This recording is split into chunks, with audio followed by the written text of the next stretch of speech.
Grabe, ang floppy ng kumot na to mga mi. Ang cute ng design, tignan nyo.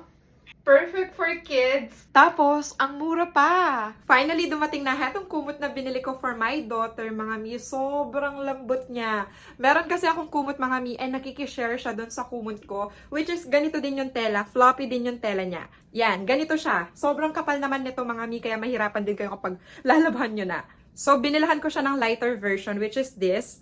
Magaan lang to and hindi siya sobrang kapal katulad nun. 256 pesos lang to. Yung size niya mga mare ay 120 by 200. So yung width niya ay 120. Malapad na rin siya. Ayan mi. And then yung length niya ay nasa 200. Ayan. Sobrang haba na niya mga mi oh. 200. So heto na yung pinakamaliit nila na size na 120 by 200. 256 pesos lang.